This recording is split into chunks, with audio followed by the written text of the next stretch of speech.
Hey there, everybody. Welcome into Hail Yes, a national championship episode of Hail Yes. Tony Garcia here, Michigan beat writer for the Detroit Free Press, joined by Reiner Sabin, our Big Ten insider. We also got Andrew Burkle behind the scenes. We'll probably have him jump in with us as we do, our producer and editor. You may have seen our post-game video. If not, I'm pretty sure you've heard by now, Michigan football is the national champions, the 2023 national champions. They beat, I'm sure you can say that sentence over and over again. It still sounds pretty neat rolling off my tongue as well. They just beat Washington 34-13 in a number one versus number two. Maybe not quite the classic that we saw in Pasadena, Reiner, but I think Michigan fans are just fine with that. And a plenty good game in its own right. We can X's and O's it all you want, but we talked about it a little bit, Reiner, immediately after the game. Now you've had another 24, almost 36 hours to digest it. What does this mean? Yeah, it's a completion of a mission that started back right after the TCU loss in the semifinal round. And last year, the Michigan program was kind of reeling from that defeat, shocked by it, and then, kind of rallied. Blake Corum went on center court at Chrysler Center in February and guaranteed a national championship. He said, we're gonna win the national championship and go down in history.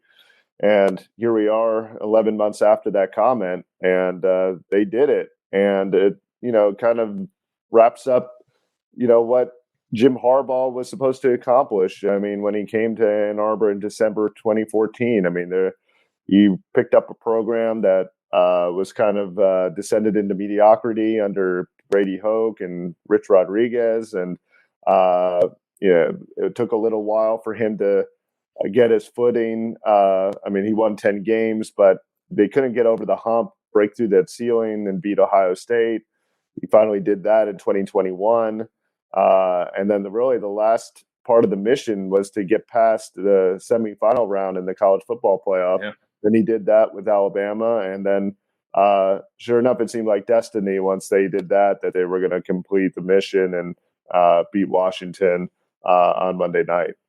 Yeah, there's a song that they listen to that has a line that says "Destiny is calling me." Right? They played a lot around the program.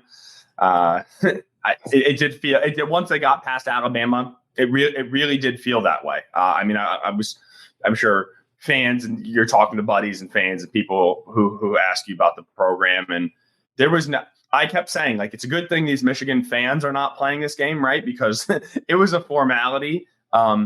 Maybe it just was. Maybe I think they really had a pulse of this team, of the unity, of the completion, how well-rounded it was. And really, I'm glad that we're going to get about 15 minutes or so to sort of just talk about the sights, the sounds, this team, because they earned it. Through hell and back. So maybe not even their own doing, right? Maybe their coaches, staffers doing whatever, what have you. A lot of scrutiny, a lot of scandal this year. And they said it. They talked about how they powered through it. And we talked about it a little bit on video, but talking to Samaj, and he's like, look, if you're not in Shem, doesn't matter. That was actually that was what we adopted. We didn't just say it, we lived by that. And that tone he set, Blake Corum coming back sets that tone. Mikey Sainristil sets that tone. Zach Zinter, Trevor Keegan, Michael Barrett, all these fifth year, sixth year guys who aren't just, JJ McCarthy, unbelievable, phenomenal, right? The quarterback who puts it over the top. And he, he's the guy who did it. Of course, he's going to be one of the faces of this team. And he sends out the tweet, right, telling the fan base to relax. Everybody's working on it. But he wasn't actually in Ann Arbor yet, right? It is, I still, not that it's a competition of who you're most impressed with, but those guys who were there in 18 or 19, 20, right? Barrett and Keegan, who could have bailed and didn't. We can talk about other people who could have bailed and didn't, right? And that's what I thought about. Everybody sticking together in this day and age when nobody sticks together in college football. At the first sign of adversity, you run. Oftentimes you transfer out, you try to go to the NFL, what have you. Michigan didn't do that.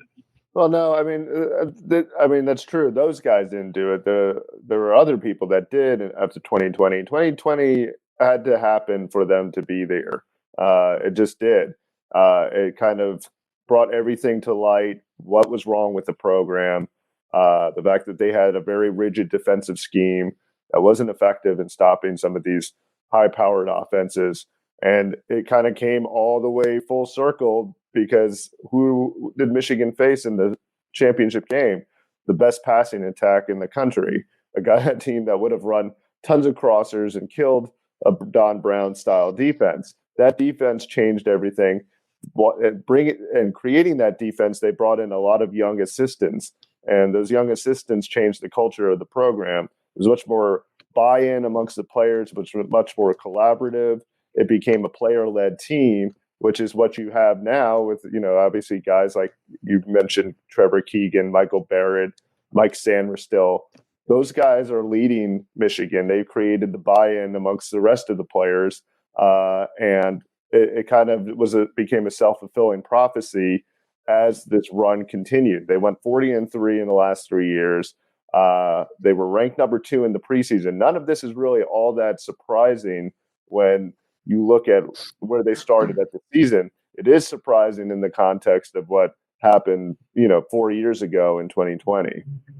Right. And maybe even farther than that, right? If you look at the entirety of because Jim Harbaugh was asked about his whole tenure with Michigan, right? And how did you get through those first years? And he's like, well, I mean, I've always enjoyed it, right? Like I was always having a good time. And but you mark your way through it. You say like they had to go through 2020 for this to happen. I mean, this was year 9, right? A lot of people keep starting that ticker and that timeline at year 20. There were 5 seasons before that of Jim Harbaugh, right? Like in 15, they have trouble with the snap. In 16, they had the spot with Barrett. Kind of a down year in 17 with the 8 wins, right? Before they're kind of there in 19, not really. And then 19 was a huge disappointment. Right. Well, 9-4. They started with high expectations, even possibly talking about a national championship there, and they got bum rushed by Wisconsin in the third game, and it was pretty much all over from there. I mean, the team never was able to kind of hit or get over the hump, and I think it goes back to Jim Harbaugh had some very a lot of inconsistencies within his organization. I mean, there was constant staff turnover. He was trying to find the right group of assistants. He couldn't find the right guy at quarterback. Even Shea Patterson was a disappointment. I mean, he was supposed to come in as this Valley who transferred, didn't really, do that, and then or really fulfill expectations. And then they kind of went away from themselves with the speed and space offense that Josh Gaddis implemented, and that didn't really work well with Brown's defense. And then it just again all collapsed in 2020, and they were allowed to hit a reset button. Jim Harbaugh pushed all the right buttons at that point, made the right moves, and got his program back. Went back to more of a ground-based attack where they played complementary football. He had a really, really good staff that focused on execution and maximizing the most out of their players. I mean, again, this team doesn't have a ton of, top-end, top 100 5-star elite players, but they have a lot of guys that are committed to playing really sound fundamental football,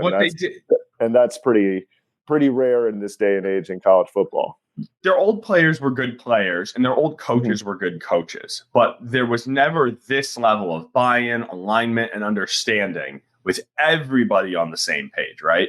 Like, and now maybe like the players are even better, and the coaches are even better, and it's just the full understanding of what was expected. Like throughout the year, we thought maybe it was small things, but I really don't think things like this are small. Like when Blake Corum is talking about Donovan Edwards on stage the other day, and he looks over to Jim Harbaugh, and he's like, what's that like that phrase you use? He's trying to use his phrase.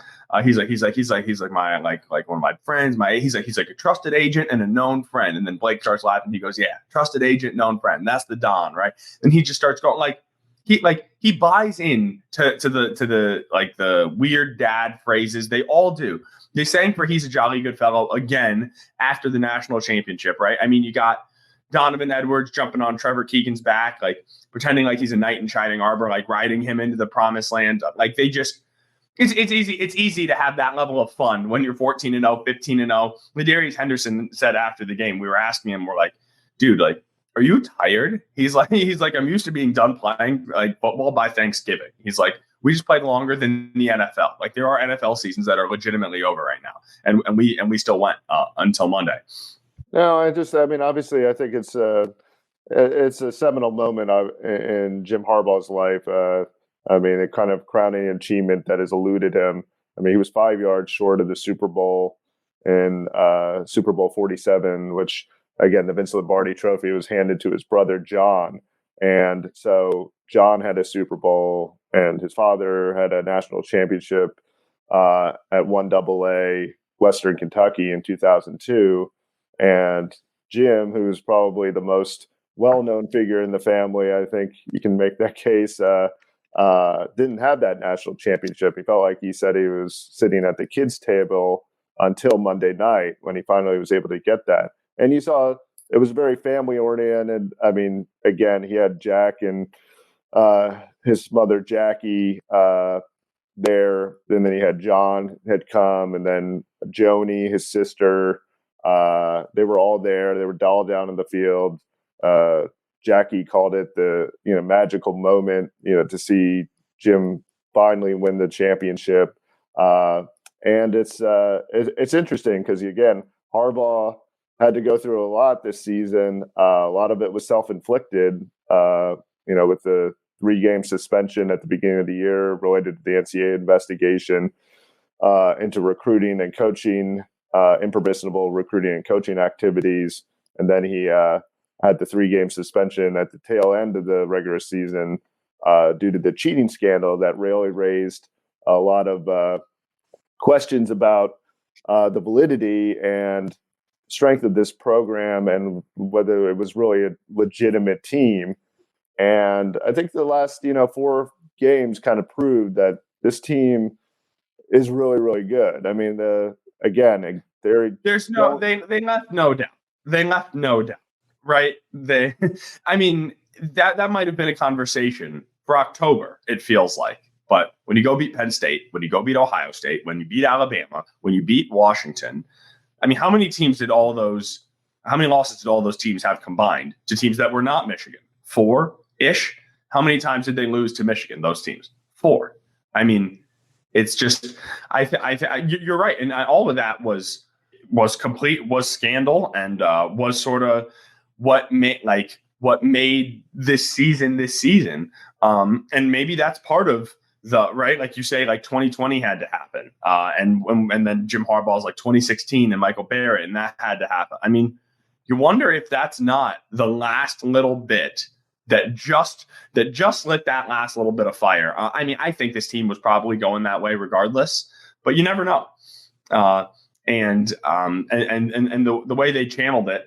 To think about it. And on Monday night, there were 2 things about the cheating scandal that I thought. One was how that didn't matter when the confetti was falling, right?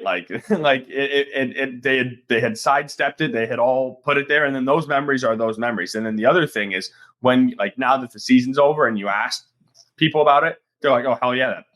That pissed us off all year long. It doesn't matter. It's okay. Warde Manuel said, you don't think that makes us feel better? Absolutely, it makes it feel better. And so there's that element too. It's true, but it's funny. The perception internally is one thing. Some of the perception externally is different. On the broadcast, Chris Fowler, again mentioned that no matter what you think, this championship could be tainted in the eyes of some people. That's been, and there were articles coming out throughout the week, is this going to be viewed as a legitimate championship for Michigan? So, there is that hanging in the background, which is, unfortunate if you're those players, because again, I think going into the season, a lot of people thought, well, this team is really, really good. Jim Harbaugh talked about 20 players that he thought could be possibly drafted off the roster. They executed extremely well. They were the team that committed the fewest, averaged the fewest penalties in the country. They had the top-ranked defense. You saw that defense be able to stop a team like Alabama with a fearsome offensive line and Jalen Milroe, and then they were able to go transfer it right back and beat a high-flying passing attack with Michael Penix. So this was a defense that could stop pretty much any kind of style of offense, and so it is kind of hard. I mean, it's been a hard thing to reconcile while we've been covering it. I mean, how much? Oh, no doubt. How much is the cheating thing really factored into their success? I don't know. I have no idea, and that's the thing that will just always hang over. And it's really kind of unfortunate because it is going to always be part of the narrative about this season. Yeah. It will certainly always be attacked. I just wonder if they didn't sort of make it the secondary topic, right? At first it was, the cheaters, and now it is more, yeah, they cheated, but that was a damn good football team, right? And I'm not saying this facetiously at all. I know Andrew put in our chat here, it's a good reminder how the Patriots got caught cheating and still won. I can't remember if that was Deflategate or if that was Spygate, right? And so I think maybe sort of the point is, I mean, if you're not we're right over it, right? We are so caught up in this. I wonder if in a few years from now, some people, of course, Ohio State fans and Michigan State fans, everybody's going to know in our ether what this year was. But I don't wonder if in 2029, if in South Carolina, when they look back, actually, maybe South Carolina was the wrong example because of that Tennessee game, but whatever. Some team doesn't look back and think that it was just another championship. You see what I'm saying? Not to take away from it, but it's an ADD society. I mean, people move on pretty quickly about everything. Yeah. So I mean, within minutes, let alone I mean, years and months or what have you. I mean, it's not a topic that's necessarily going to be at the forefront of everybody's minds 24/7 like it may be right now. But it is an interesting discussion because, again, it's been hard for, I think, us to cover because you can't write the story of the season without that. And that's, to me, kind of unfortunate because I think the team itself was already really, really, really good. Yeah. And it feels like you're always throwing sort of like an axe in the middle of your story, right? Like you got this big, beautiful, I mean, maybe mine's not, yours is always beautiful, this big, beautiful prose that you're just trying to weave this story in, right? And then it's like, oh yeah, let me just remind you, like this happened right here. I feel that it's sort of like a nail in the side of things. I just want to briefly pick out a couple more favorite sights, sounds from the night that everybody will remember, that everybody who listens to this podcast has waited for before we turn our eyes to the future. So we'll do it quickly. I mentioned the moment with Edwards riding off on Keegan's back. I will not get into too much about JJ running over to his girlfriend and his family on the sideline, because you probably saw. I mean, I did not realize that the ESPN camera was opposite me. I usually try to avoid those. You would think every text I got was the first one letting me know that they actually saw us on TV, because I was just in the wrong spot at the wrong time for that moment. Although that was very cool to see. I mean, when you see watching the player and the family hug that moment, there's really nothing like it. But one thing that stood out to me was when Jim Harbaugh was on stage, I must have heard him shout for Ben Herbert. He's, "Where's Herb? Where's Herb? Get Herb up here." He's just looking all over for him for 15 minutes on this stage. It was the only thing on his mind. And I thought that was pretty fitting, right? He felt like Ben Herbert, the guy who built everyone up, literally, was sort of one of the guys who needed to be up there. And then Mikey Sainristil's father. So Mikey could say hi to DJ Turner, former first-round pick, former defensive back on last year's team. Mikey Sainristil's dad literally and figuratively put the team on his back and has Mikey resting on one shoulder. He's propped against the wall with his legs and this wide, sturdy base. So Mikey's just like a kid, sitting on his shoulders, dapping up DJ Turner in the stands. So I thought those were some of my favorite moments. That's interesting. It's weird that DJ Turner wasn't just on the field. You just assume that a lot of these players, I guess former players, can get access, but I'm sure it's probably a pretty privileged group that gets to be actually on the field Mo Wagner and Franz Wagner did make the cut. The Wagner brothers made the field cut. Okay, I wonder. If you're just trying to figure out where that line of delineation is, it's somewhere between Mo Wagner and DJ Turner. Yeah, right around. I did see Nico Collins walking through the stadium, which is not surprising since he's a member of the Houston Texans, and again, he's probably a jolly good fellow in Harbaugh's opinion. So, but yeah, had a big season. Yeah, exactly. He's had a great season in the NFL. Again, I think we should mention the fact that, again, Michigan kind of broke the SEC Southern stronghold on college football. Also, I mean, it was the first national title by a Big Ten team since 2014, the inception of the college football playoff when Ohio State beat Oregon in Dallas. So the two Big Ten titles have been actually won in Texas, which is quite interesting too. Michigan it really was their first outright title since 1948. If you recall, in 1997, that was a relic of the college football era. The two polls, Nebraska finished on top of, I think, the coaches poll. I think Michigan was number one in the AP poll. I think that's correct. And so it was a time when, again, Michigan was consigned to playing in the Rose Bowl, which ultimately they ended up happening again, where they just happened to end up at the Rose Bowl this year, and that worked out where that was part of the semifinal round. But yeah, they won a true national championship where there's no dispute as far as the fact that they are the number one team in the country. Yeah, it was fit. I mean, it felt like they had to slay every single dragon along the way, right? Like first it was getting past Michigan State. That started early on. Then it was Ohio State. Then and winning the Big Ten. Then it's the college football playoff. And of course, the year it's the college football playoff, you have to slay the SEC, and not just Georgia, but Alabama, your favorite, right? The progenitor of Georgia, the original form. Joe Milroe called it the standard of college football. They're the gold standard. They're the gold standard of college football. It's just the truth. And they got past them, and they did it in the most, kind of Michigan way. It was physical. They outlasted a big SEC team in overtime, and they made a goal line stand to stop them. So it was kind of a passing of the torch, so to speak, there. Yeah, and to do it at the Rose Bowl, right? At their venue, like the one that is affiliated with them. It's all just it was poetry, right? It was just, and 15-0. I don't know if we've even said that, the fourth team in the history of college football to go 15-0 for a full season. I mean, they joined Georgia last year, Joe Burrow's LSU, and then Alabama. Was it Clemson? Clemson. Oh yeah, that's right.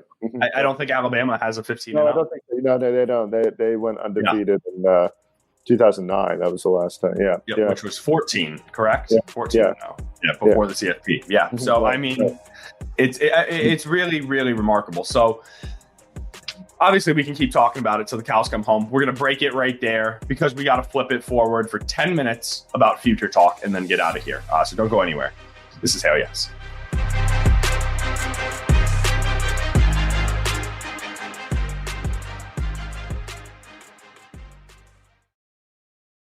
All right, Reiner. Jim Harbaugh can ask to live in the moment, and we can grant him that wish in person, but we don't have to because everybody always wants to know about what's next. And that does not mean don't enjoy this. As we just said, the first outright championship in 75 years for Michigan football. And it's only been 48 hours, right? So enjoy every moment. Every morning you wake up, oh my God, we're champs. Every time you go to bed, you're a champion. Then you wake up the next morning, same thing again. So this is nobody's raining on anybody's parade here. Let's be very clear about that. With that said, Reiner, did Jim Harbaugh just coach his final game in Ann Arbor? It remains to be seen.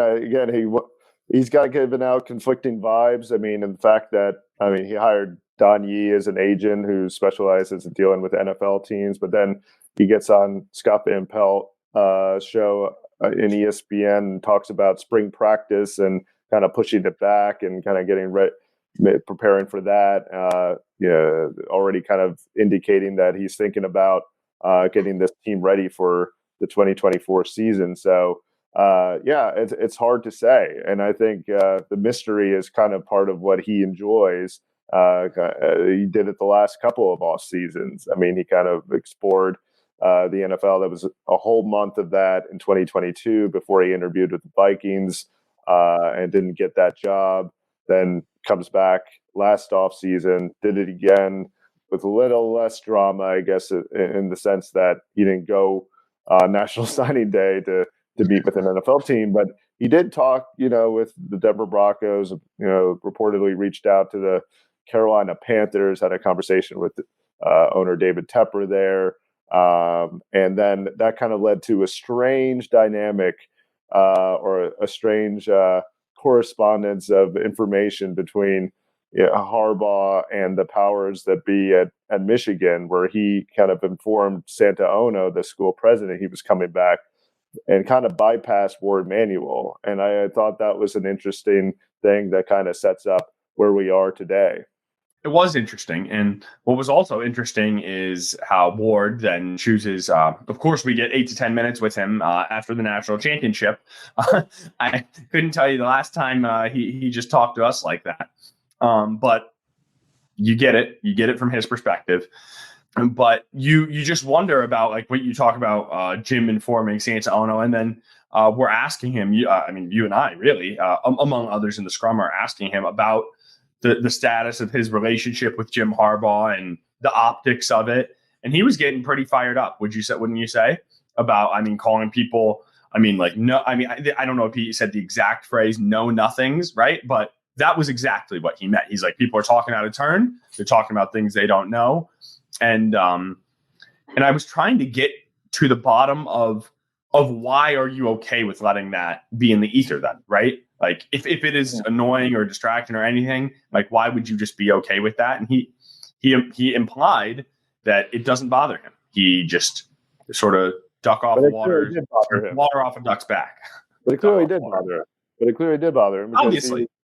He was very on a day that should be like very joyous and happy. He seemed kind of annoyed and like upset that people were questioning him or throwing this out there, or the stuff that he, I guess, has heard. Maybe having rabbit ears on social media about what's going on. And so I think certainly he did feel annoyed, and his reaction Monday certainly indicated that. I think he also wanted to kind of puff out his chest a bit and say, I was the one who kept Jim Harbaugh when other people were calling for him to be fired, during that 2020 season. And obviously he gave him a pay cut, which ultimately probably led to Jim Harbaugh looking for other opportunities. And because Jim Harbaugh has routinely talked about how much he wants to be supported. Like he wants to be somewhere he's wanted. Exactly. And that's the big thing with him. And it could be the thing that really kind of determines whether he wants to go to the NFL or not, because he's got a pretty good situation right now. He's got this extension that's hanging out there that's probably going to make him the highest paid coach in the Big Ten. Money, I don't think, is a big issue with him, but it's a thing of respect. And I think he wants to be respected and known that he's wanted and coveted at Michigan. And right now, he's probably, who's got it better than him? I guess probably nobody, I think we've moved past that. Clearly Michigan wants him, right? Like they put up with all the turmoil. They've put up with everything. And so obviously they want him to stick around. I've spoken to regions who say it, and to the president who said it, to the athletic director who said it. All the people are publicly saying it. It's all, but Jim just did it. He just did it. He just won them the national title. He came home. He delivered it. There is no one, if he leaves now, who could have any semblance or sense of anything other than the job is finished here. Obviously, he wants to go do what is his own personal number one thing. And when we spoke to Warde yesterday, you're right. Jim has totally been like pretty coy. He sort of pushed things off, and he's not going to say what he's going to do Warde was kind of talking like he is ready for an opening. Like not that he wants an opening. He said, look, we want Jim Harbaugh back, but if he wants to move on, we're going to support him in doing that. Was I misreading that? Did that that felt the most like an implication that there may be life post Jim Harbaugh sooner than later? Yeah, I think that was a good read on his quote. I thought so too. I kind of came away surprised that he said that. I mean, of course, he mentioned that he understood why NFL teams were coming after him, and this is what I wrote about in for today's online edition, was the fact that this is the cost of success. I mean, this is nobody wanted Jim Harbaugh after 2020. Michigan arguably didn't want him either, really. I mean, it was like there was a certain segment within the university community that didn't want Jim Harbaugh at that point. But now, he's gone back to that level where he was when he arrived at Michigan, and kind of surpassed it in a lot of ways. And so he's coveted, and I think he's going to have options, and so that's hard for Michigan to have to deal with, because again, he was very successful in the NFL. He was 44-19-1, got San Francisco within 5 yards of winning the Super Bowl. That Super Bowl is a thing that he really wants. That's his goal.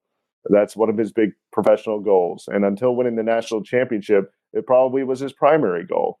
The question now is, does he really want to chase that, or does he want to build Michigan into a dynasty? And that's the question. I mean, he's got a pretty a good situation here in Michigan where, I mean, no fan base is probably going to love a coach more than Michigan's fan base, or there's no fan base that's going to love him more than any other fan base, because if he goes to the NFL, I mean, it could be any team. I mean, you know how that works. I mean, nobody's going to appreciate him more than his own right here where he is. And where's the landing spot? Where's the landing spot in the NFL if he goes? I think so. There's Chargers, Falcons, Titans, maybe Pats, maybe Raiders, Commanders. I think the Bears used to be on this list. It feels like they might keep Eberflus the way they ended that season. Where is the fit for Harbaugh? I think we keep saying LA, right? Because Herbert's the best toy. Well, that I agree is part of it. But with Jim, I think it's always been he wants to go someplace that he has some personal connection, or there's some attachment to. I mean, he pretty much everywhere he's gone in his career has been a place that he's had some kind of personal connection with. Stanford, his dad coached there. Yeah. San Francisco, again, he grew up around there. San Francisco was, I think, on his recruiting forum, his favorite team. Joe Montana was like his favorite player. So he went to play, coached at Michigan. We all know why. And so I think it would be probably the Chargers and the Raiders, because he played for the Chargers once upon a time and he coached with the Raiders. It was his first coaching opportunity that he had. He was an assistant, I think a quarterback's coach for them. So I would think those two places, plus he has a relationship with Mark Davis. Those would be most likely. But the question is, do the Raiders keep, their coach? I mean, he did a good job during the interim period. So, I mean, Antonio Pierce was pretty good for them. And he seems to have a lot of support in the locker room. So some of these decisions might not be completely Jim Harbaugh might not be in complete control of these decisions. So it'll be interesting to see what happens here. I mean, I can see a scenario where he does come back to Michigan, because it just is not the right fit and not the right time. It looked like there were going to be a few more options, right? As this was matriculating throughout the season and this ball was sort of rolling down the hill, it looked like there were going to be a lot of sort of open lanes to pick from. They're certainly closing off. Although Jim Harbaugh has, as you said, has two very good options. One, go to the NFL and finish out his own dream, and the other is, of course, return to Ann Arbor, where in the very, very early 2024 title odds, Michigan is number 4. They are plus 900. It's Georgia. I would call an overwhelming favorite at plus 350. Alabama plus 550. Ohio State at plus 800. Then Michigan and Texas at plus 900 with Oregon at plus 1,000. And that's before knowing really sort of who's coming back, right? That Jim, if he comes back, and then I mean, there's a host of juniors with some decisions to make. Of course, JJ McCarthy's at the top of that list, but it also includes safeties Rod Moore and Makari Page. You got, I don't know why I'm blanking who else off the top of my mind. Donovan Edwards, there we go. And really it's because a number of sort of some guys who were maybe on the fence, they all committed yesterday to the Reese's Senior Bowl. So Roman Wilson is gone, AJ Barner, Ladarius Henderson, Trevor Keegan, Braden McGregor, Michael Barrett, and Mike Sainristil. So Sainristil and Barrett were foregone conclusions. McGregor was a lot of the yeah, that was the one that I was probably the most surprised about. McGregor. Yeah. There was there was some question there, but that's his plan. I talked to Drake Nugent after the game. He said the NFL is next for him as well. And that's before we're getting to the obvious candidates, right? So we are talking easily 15 people who are going to be, I'm thinking, who are going to be putting their name in the NFL draft. Might be up to 20 or 22. Who do you? A lot of people at the NFL Combine, wearing maize and blue or representing the maize and blue. There will be. I imagine we'll be down there. Andrew, your thoughts before we wrap up? I'm just cracking up because I can see Harbaugh, if he does return now, spinning it forward already. 3 straight wins over Ohio State, plus a national title, and Ohio State is still favored ahead of Michigan to win the national championship. So you can see the coach talk disrespect coming from a mile away here already. You can, but wouldn't it be fair if you lose, Andrew, coming back to you, if you lose 20 people, right? I mean, it's not, and they are not Georgia, and it's not hating on Michigan. They don't have the depth of 5 stars to just assume they're going to reload. This Michigan team was this Michigan team because of all the exact people who were there. Those pieces are going to be gone. Yeah, I mean, it was kind of the same thing after 2021, right? Didn't they lose? How many players did they lose to the NFL that year? It was a huge amount of players after the Ohio State win, right? And then they kind of repurposed it for 2022 and then built towards 2023. So, I mean, Michigan, I'm under the impression now that they are in that realm of the top dogs where if you have a decent quarterback coming back, and we've seen that a little bit, right, where Georgia looked a little shaky early on with Carson Beck, Alabama with Jalen Milroe early on. Like, you got to have the quarterback in place. But if you have that, then these teams, it's a factory, right? So I think if JJ comes back, I think they should be the title favorite because they have the infrastructure. That's my hot take. That is a hot. Reiner, do you think Michigan should be the title favorite if JJ comes back? And then we'll wrap. I should say Harbaugh as well. If Jim doesn't come back, then that's too much uncertainty. Yeah. Fair. I don't know. I mean, the question is again that defense. I mean, really those guys at the top that are leaving. I mean, again, Sainristil and Barrett. I mean, to have those kind of leaders. Maybe Junior Colton, another junior we mentioned. Yeah, that's another possibility of leaving. There was talk about him being a projected first-round pick before the season. So, I mean, they've got so many guys that were like very, very, very integral to the success of the program that would be leaving. And so I don't know what this team will look like afterwards because I think they were able to kind of carry that culture going forward. The question is, are the guys behind them able to do the same? I do think that they've got some still really talented players on defense, guys like Kenneth Grant and Mason Graham. Ernest Johnson. Ernest Hausman looks like he's going to, develop into a pretty solid player and also be a very good locker room guy. And the question of this, again, if Rod Moore and Makari Page stay, that could really help them. I mean, like you said, Will Johnson. So they've still got some guys, but they just don't have that same level of depth maybe that they had this year. So I would not put them necessarily at number one. I kind of think it's a little bit of a prove-it team, a little bit more. I mean, I think it's not the same as like Georgia running it back after the 2021 season. Yeah, I mean, their top 2 wide receivers, they will return Colston Loveland, but one of their top 2 tight ends, their top 2 running backs, perhaps their entire starting offensive line, maybe their coach, maybe their quarterback. I mean, it's like they're gutted. It's a lot. It's a lot. But they just won the national championship. So it's okay.